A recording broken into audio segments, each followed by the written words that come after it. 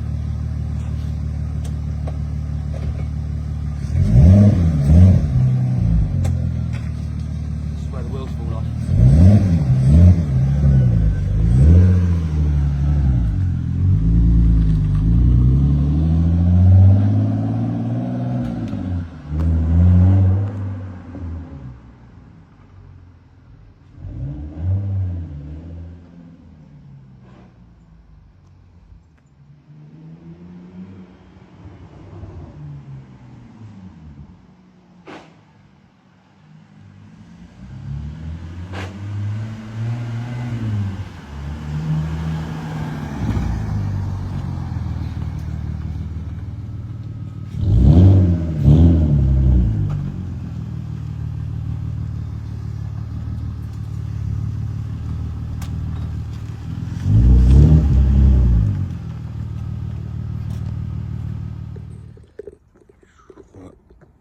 There she is, guys. Done. As you can see on these cars, look at that, look. I mean, it's partly because of how it's parked on the ground, but a lot of it is because these E46s, if you know, you know, the offside rear sits lower.